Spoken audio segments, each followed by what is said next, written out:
Olá pessoal, tudo bem? Professor Bruno Lima na área aqui com a nossa galera do Estratégia Concursos, passando com vocês aqui nessa nossa transmissão para fazermos análise aí de possibilidade de recursos das provas que foram aplicadas no último fim de semana para cargos de escrivão e investigador da Polícia Civil do Estado de São Paulo. Tivemos a oportunidade, inclusive, de encontrar pessoalmente com alguns de vocês ali no Porta de Prova no último domingão, não é mesmo? Bom, para já antecipar, prova de escrivão, não vejo possibilidade de recurso, tá bom? Peguei a prova para analisar ontem, sentei, fiz meu gabarito, aguardamos aí a divulgação do gabarito da VUNESP para ver se teria ali alguma divergência ou não, bateu tudo certinho, então realmente para a prova de escrivão, não vejo possibilidade de recursos não, tá? Não quer dizer que você, por algum motivo, se entender que tem ali, né? Às vezes eu falo que eu dou sempre muito valor à participação e os comentários de quem viveu e fez a prova. Certo? O fato de eu não ter identificado falha, o fato de eu ter identificado gabaritos que foram coerentes, não impede que você às vezes tenha percebido ali algum detalhezinho que possa ter te causado dúvida, certo? Dúvida para quem de fato fez a prova. Então, se você entender na prova de escrivão que teve algum enunciado que te causou dúvida, se quiser encaminhar a mensagem para mim no meu Instagram, eu juro que eu vou tentar fazer o possível, como tenho feito aí, o possível para responder os alunos que têm feito contato por conta dessa prova da PC São Paulo, tá bom? É uma correria, amanhã especificamente é aniversário da minha filhinha, então eu vou ficar por conta dela o dia inteiro, mas na medida do possível eu tento auxiliar vocês, inclusive para aqueles que fizeram a prova para o cargo de escrivão, tá bom? Sobre a prova de investigador, tem duas questões que eu vou apresentar para vocês aqui, possibilidade de recurso, duas questões que, se não tiverem o pedido de anulação aceito, vão ser duas questões que eu vou entender que vão acabar trazendo uma injustiça para o certame, certo? Tem duas questões aqui, hoje eu já troquei ideia com alguns alunos e realmente são questões que alunos às vezes seguiram por caminhos equivocados por conta das informações apresentadas no enunciado. E aí o que eu falei, por uma questão de justiça, tem dois enunciados que têm claramente que ser anulados na prova de investigador na disciplina de raciocínio lógico, tá bom? Vou só fazer um comentário aqui também rápido sobre o nível de dificuldade. A gente teve a prova de escrivão no nível de dificuldade menor do que o para o cargo de investigador, tá? Vou falar para vocês na boa mesmo. A prova, e por isso que ali no pós-prova eu peguei comentários que em alguns momentos ficaram tão conflitantes, né? Porque eu peguei comentários de alunos, pô, Bruno, cara, peguei, inclusive isso foi, né? Foi o feedback de uma aluna no pré-prova da tarde. Ela encontrou com a gente, ela falou exatamente isso, Bruno. Peguei as questões, cara, fui resolvendo ali, olha, uma atrás da outra, sem parar, sem pensar, tudo muito rapidinho. E ao mesmo tempo, tinha recebido ali feedback de alguns alunos assim, pô, Bruno, raciocínio lógico veio para arregaçar. E aí, estava muito conflitante. E essa aluna, eu achei legal que ela falou justamente isso. Falou assim, ó, professor, para quem estudou, era para chegar naquela batida ali mesmo.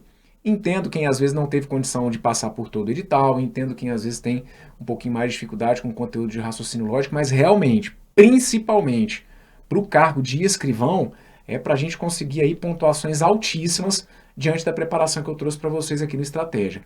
Para o cargo de investigador, eu estava ontem resolvendo a prova e pensando principalmente no seguinte, caraca, que frieza que o candidato teve que fazer, né, essas questões, nível de atenção que tinha que estar lá nas alturas, porque a gente teve enunciados extensos, enunciados que eram, né, que a gente tinha ali pegadinhas, alternativas que eram extremamente perigosas, mas ao mesmo tempo fiquei muito feliz porque já recebi feedback também de alunos com pontuações altas nessa prova.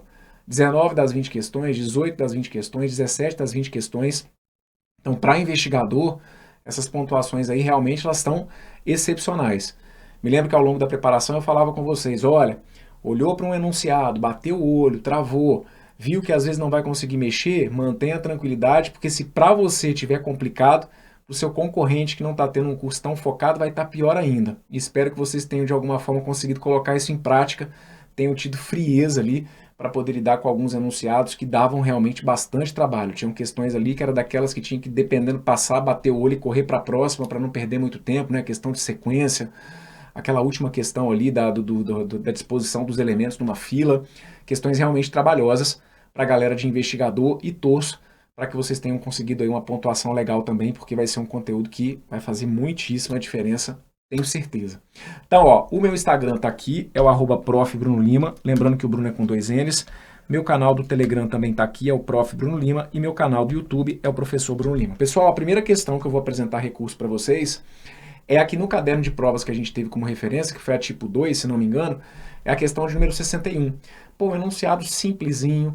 Imagino que muitos de vocês tenham inclusive acertado, e aí para aqueles que acertaram, não fiquem chateados. Nesse momento aqui, eu tenho que defender, por isso que eu falei, por uma questão de justiça, eu tenho que apresentar para vocês a falha do enunciado. Então, se você acertou, ótimo, faça aí a sua reza para que a questão não seja anulada, mas para mim aqui, enquanto professor, enquanto preparação para concurso, é fundamental que essa questão que está aqui, ela seja anulada, porque ela tem falha.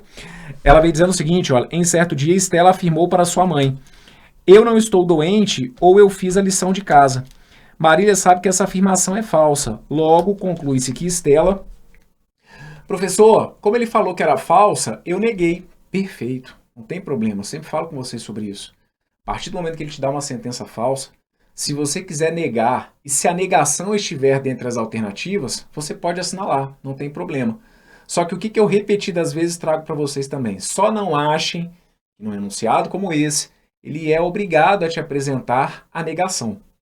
Ontem, na hora que eu estava ali rascunhando meu gabarito, eu falei assim, pô, eles vão dar o gabarito letra D. Está doente, não fez a lição de casa. Por quê? Porque ele lidou aqui como se fosse a negação do ou. Por isso que eu estou falando, uma questão simples, certo? Trocar o ou pelo e, eu não estou doente, transforma em estou doente, eu fiz a lição de casa, ele desmentiu como não fez a lição de casa. Então, não há o que se discutir. A letra D, ela é necessariamente verdadeira. E a partir do momento que ele me dá uma falsa e pede para eu concluir algo, ele quer concluir uma verdade. Então, não há o que se discutir. A letra D, ela é uma alternativa verdadeira, tá bom? Não há o que se discutir. O gabarito foi o gabarito que a banca trouxe como gabarito preliminar. Só que, qual que é o problema? O problema é que ele não falou sobre negação. E, inclusive, na revisão de véspera, ó, eu trouxe essa questão que está aqui na revisão de véspera, que foi de um concurso que precedeu de vocês. E é exatamente o mesmo enunciado, né? A mesma ideia. Ele fala lá que é para você considerar uma afirmação e que ela vai ser necessariamente falsa se... E aí eu me lembro que na revisão de véspera eu ainda falei com vocês, olha, você aqui, por exemplo, nessa, se você usasse a regrinha do Mané, se você fosse aplicar a negação ali do sim, então, você não ia encontrar a alternativa. E por que ele não é obrigado a te apresentar o resultado da regrinha do Mané? Porque ele não pediu negação. E aí o que repetidas vezes eu trouxe no curso? Nesses casos, nunca se esqueçam, quem manda é a tabela verdade. Então isso aqui a gente resolveu na revisão de véspera. Uma questão de um concurso que foi aplicado logo antes do de vocês, certo? E a ideia é rigorosamente a mesma. Estou tentando chamar a sua atenção para o fato de que nessa questão aplicada pela VUNESP no concurso da Alesp 2022, a alternativa não foi a negação. Porque o cara não tem que apresentar ali a negação. E se tivesse a negação, ela não é verdadeira? Sim, mas ela não é a única verdade. Tanto que, o que falamos sobre tabela do conectivo ou? Conectivo ou para ser falso, que é o que ele pediu aqui, olha, um conectivo ou para ser falso, ele precisa que as duas partes sejam falsas. Então eu vou precisar que seja falso que eu não estou doente, ó, vai ter que ser falso que eu não estou doente e vai ter que ser falso que eu fiz a lição de casa. Isso é o que tem para hoje. Aquela sentença ali é falsa, então não se discute. Se aquela sentença ali é falso que eu não estou doente e é falso que eu fiz a lição de casa. Só que se você toma isso como verdade, olha o que acontece na letra B, por exemplo. Se não está doente, ó, não estou doente, isso é falso. Eu já passo a ter aqui na letra B, ó, um se então que começa com F. Se F, sabemos que se F então qualquer coisa, vai ter que ser verdadeiro. Fez a lição de casa, vejam, fez a lição de casa, isso é falso. Então eu fico com se F então F, que também, ó, se F então F, que vai ter que dar o quê? Vai ter que dar verdadeiro. Minha caneta hoje está falhando demais, tá aqui, ó. Se F então F vai dar verdadeiro. Letra C também é verdadeira, por quê? Está doente, ó, não estou doente é falso. Dizer que eu estou doente, isso aqui é verdadeiro. Aí, ó, vê lá, já tem verdadeiro ou alguma coisa. A gente sabe que V ou qualquer coisa vai ter que dar verdadeiro. Não fez a lição de casa. Fez a lição de casa é falso. Dizer que não fez a lição de casa é verdadeiro, ok? Então isso aqui, ó, essa alternativa também é verdadeira. Então a letra B, ela é gabarito, a letra C é gabarito. A letra E, aí a letra E não, né? Deixa eu ver aqui, ó, está doente, deixa eu ver aqui, ó. Não estou, não, se bem que até a letra E. Não estou doente é falso. Estou doente vai ter que ser verdadeiro, ok? Ó, estou doente vai ter que ser verdadeiro. Não fez a lição de casa. Fez a lição de casa é falso. Fez a lição de casa é falso. Não fez a lição de casa seria verdadeiro. Verdadeiro com verdadeiro na tabela do se, somente se, vai ter que dar verdadeiro, certo? Então aqui, olha, a gente tem 4 alternativas corretas. Se a questão vai ser anulada ou não, não sei, não tem como garantir. Agora, por favor, como preparação para concurso, não se engane, não se iluda que a letra D é a mais correta porque é a negação. Isso não existe, tá bom? Te apresentei. Ó, vou te dar outro exemplo que eu trouxe aqui, ó. Olha essa. TJ São Paulo da VUNESP, 2017. Considerando falsa a afirmação. A afirmação necessariamente verdadeira é: como aqui foi falso, ele pediu uma verdadeira, eu vou negar. Pode, você pode até negar. Se a negação estiver nas alternativas, você pode até assinalar. Ana é gerente e Carlos não é o diretor, certo? Que seria a negação, aplicando ali a regrinha do Mané. E só para deixar claro, não, professor, mas tem diferença nos exemplos que você está trazendo para mim, porque no que caiu nessa prova foi o ou, nesses dois aqui são sim, então nada a ver, tá? É a ideia de querer justificar que é correta porque tem que ser a negação. Não, deu uma falsa, pediu uma verdadeira. Se você aplicasse a negação, seria Ana é gerente e Carlos não é o diretor. Essa sentença não aparece. O gabarito dessa questão é a letra A. Por que a letra A? Porque ele foi pela tabela verdade. Ok? Ele não foi por regra de negação. O gabarito foi dado pela tabela verdade. Se aquele sim então é falso, o antecedente é verdadeiro e o consequente é falso. Ana é gerente é verdadeiro. O gabarito foi a letra A. E a letra A não é a negação daquela condicional. Tá bom? Então, de novo, você que está aí, professor, eu acertei. Tem que ser a letra D. Tudo bem, você está aí nessa hora de defender o que é seu. Perfeito? Você tem todo o direito de defender o que é seu. Agora, não ache que essa alternativa que está aqui, ela tem que ser a correta. A gente tem 4 verdades extraídas da mentira que foi apresentada aqui no enunciado, tá? E deixo para vocês, para quem acompanha as minhas aulas, né? Eu faço muitas transmissões, fiz muitas transmissões recentemente da FGV, e mostrei para vocês, inclusive, questão da FGV, num modelo semelhante, que também teve que ser anulado por conta disso, tá? Então não vale para justificar para vocês, porque é uma outra banca, mas só para já deixar claro que a gente teve questão de outra banca, por exemplo, Fundação Getúlio Vargas, no concurso da Prefeitura de Salvador de 2019, que eles tiveram que anular a questão porque era um enunciado semelhante e porque ele não pediu a negação. Ele deu como gabarito a negação, mas teve que voltar atrás porque a gente teria outras verdades que poderiam ser extraídas também, tá? Então, como estudo de forma geral para concurso, entender que mesmo que o gabarito final seja mantido como letra B, o que vai ser uma injustiça para quem porventura foi pela tabela verdade, mas mesmo que seja mantido, não tem por que se aceitar apenas a letra D como correta, tá bom? Bem, e essa que está aqui, que também é outra que vai na mesma linha, né? Foi um vacilo aí do examinador, não entendi, porque dificilmente isso acontece em prova da VUNESP, dificilmente mesmo, tá? Mas essa que está aqui também, a gente teve ponto falha, inclusive, né? Eu fiz uma live no meu Instagram rapidinho, mostrei que até pelo próprio gabarito que eles dão, eles entram em contradição, porque se o gabarito, eles deram o gabarito letra C.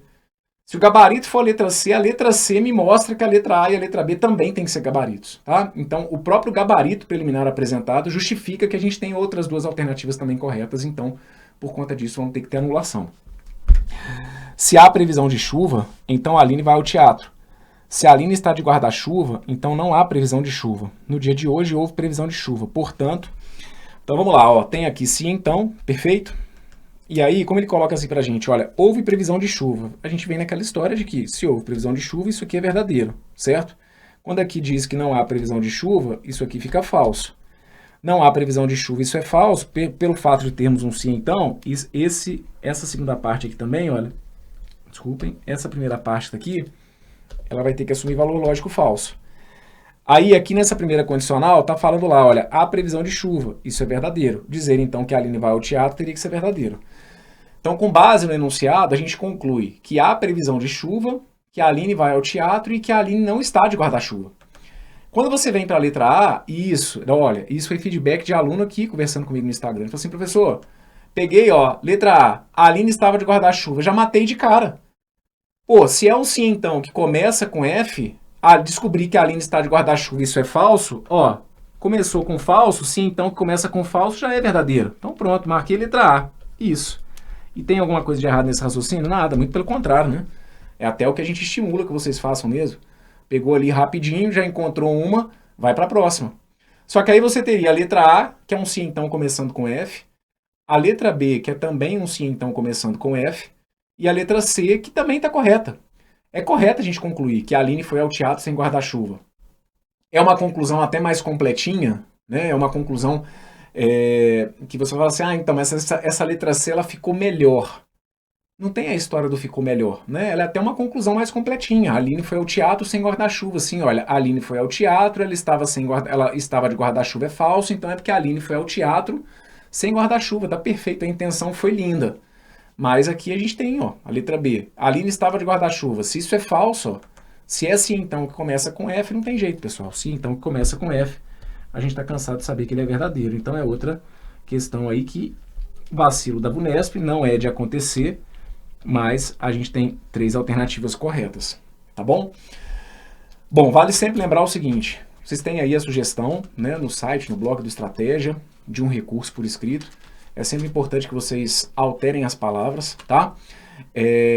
Quando a gente tem essas questões, que eu tenho certeza, né, das possibilidades de recurso, e como eu recebo muitas mensagens de alunos, eu escolho alguns alunos para individualmente entregar um recurso. Então não precisem ficar com ciúmes, não precisem encher minha caixa de mensagens para pedir esse recurso, porque eu já tenho aqui 2 alunos que eu vou encaminhar, um para a questão 61 e um para essa questão que é 69, além do recurso que está disponível para vocês no blog, tá bom? Mas é porque aí para esses alunos individualmente eu consigo dar uma atenção, falo, né, até sobre o número de caracteres, peço para ver se a redação ficou perfeita, peço para mandar um printzinho do recurso que foi digitado para ver se todas as informações estão corretas, certo? Então, eu já tenho, né, 2 alunos que estou dando essa atenção e vocês aí também que se sentiram prejudicados, tenham sempre muito cuidado na hora de fazer a redação do recurso, tá? Para não repetirem com as mesmas palavras, porque isso realmente é ponto para eles simplesmente deixarem de lado o pedido de vocês. E tem mais uma questão, essa daquela não cabe recurso, mas é porque eu já recebi mais de uma mensagem sobre ela. Professor, para essa questão que está aqui, olha, é aquela questão lá, né, do diagrama, do conjunto dos pescadores, do conjunto dos bombeiros e do conjunto dos mergulhadores. Tem recebido questionamentos sobre essa alternativa aqui que fala, olha, a maioria dos mergulhadores não são bombeiros. Essa, pessoal, a gente não tem como garantir, né? A gente não tem como, com base no enunciado, falar de alguma coisa sobre maioria. Tanto que eu falo muito com vocês sobre isso ao longo das aulas. Ó, cuidado com essa história de mais de 50%, maioria. A gente não tem como mensurar isso, olha. Ele não falou para mim aqui como está a distribuição dos elementos dentro desses conjuntos, certo? Consegue perceber que ali é uma extrapolação e que você, infelizmente, caso tenha assinalado essa que está aqui, caiu num peguinha do visual.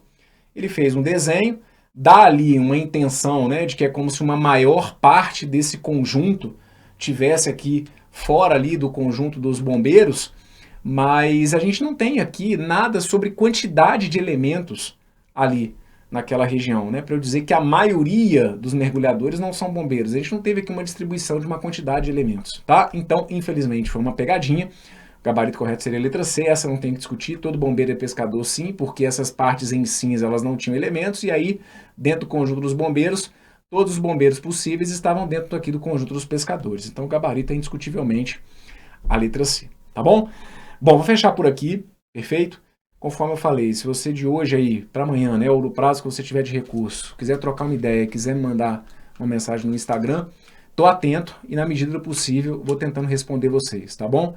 Caso não dê para respondê-los ou respondê-los prontamente, peço paciência porque realmente os dias são bem corridos e conforme eu chamei a atenção de vocês. Amanhã é aniversário da minha filhinha e ela já está tudo feliz que a gente vai passar o dia por conta dela, mas ainda assim vou tentando arrumar uma brechinha para auxiliá-los dentro daquilo que for possível, tá? E eu não passo pano não, quem manda mensagem para mim sabe que se eu perceber que tem alguma falha, às vezes até alguma coisa que eu não tinha percebido, e se achar que aquilo que tá ali é legal, eu vou comprar a briga com você. Agora, de resto, dependendo do que for argumentado, não passo pano. Falo assim, olha, pode entrar com o seu recurso, mas acho que não, né, não vejo nenhum problema, tá bom?